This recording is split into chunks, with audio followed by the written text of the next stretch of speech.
you ever find yourself unable to sleep at night, I'll let you take Rollo.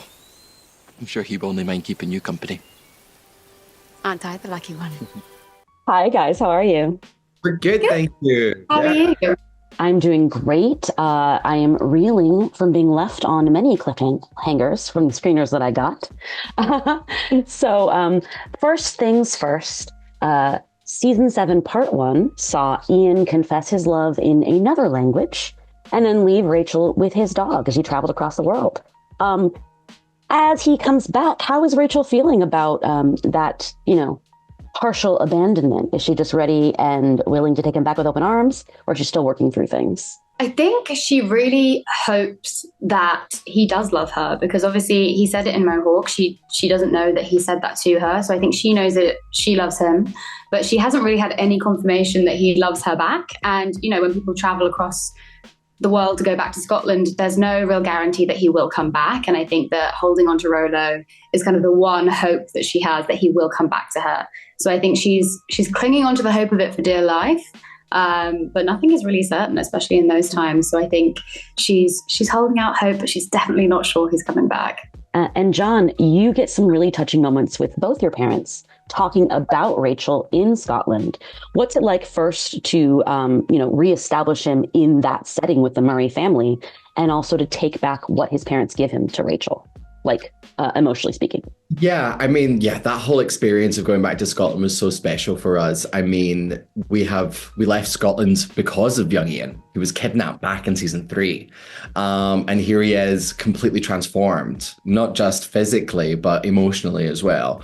And so that emotional reunion with his parents was something that I had been looking forward to for a long time. Now, Stephen Cree and Kristen Atherton, who play my parents in the show, are fabulous. And it was wonderful to get to really dig into some quite emotional scenes with them, and explore what that is like, this son that they, for all intents and purposes, lost, coming back a completely different person.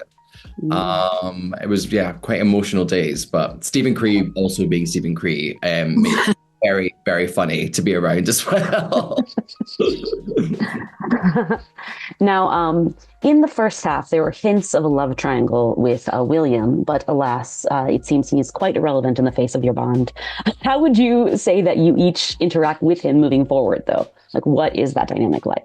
Yeah, the relationship with William, it evolves a lot from when we first met. Young Ian obviously, meets William in the brink of death back in season 7, and has this secret over him. And, he kind of knows who he is, despite, he just sees it. I don't know how, but he sees it. He sees the Fraser in him. And then with the addition of Rachel into this dynamic, there's then suddenly this kind of competition that starts to happen between them.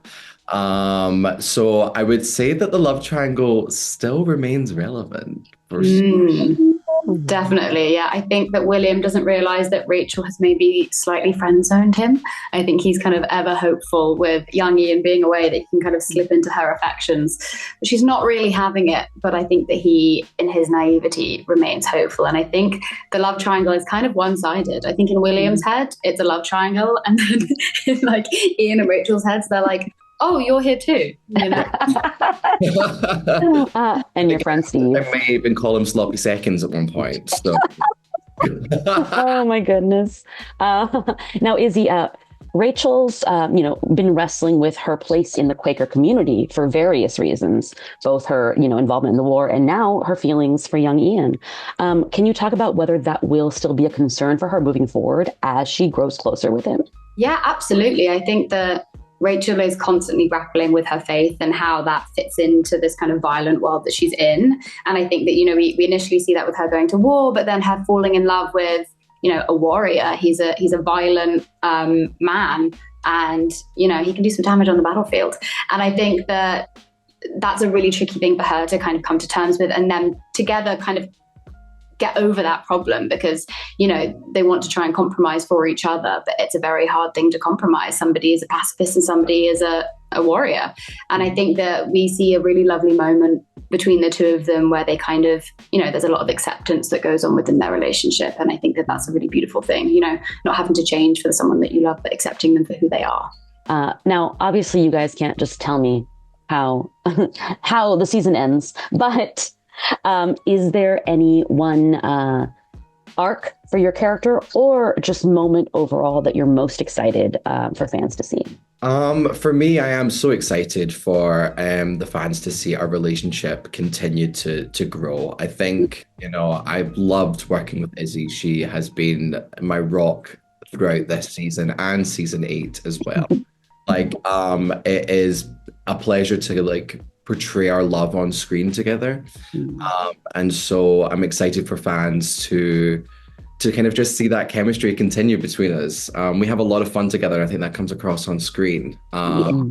This is a show full of amazing love stories, so it feels really special to kind of add our little chapter in amongst the greats. I mean, I couldn't have said it better myself. I mean, to be one of the love stories is so fun, and like John said, we love working with each other, and we have such a blast on and off screen that I think that, you know, the chemistry really shows that.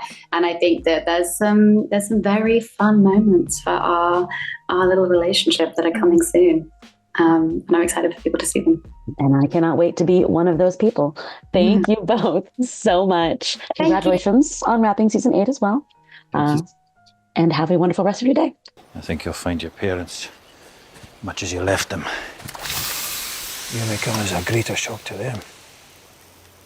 I'm not that much taller, am I?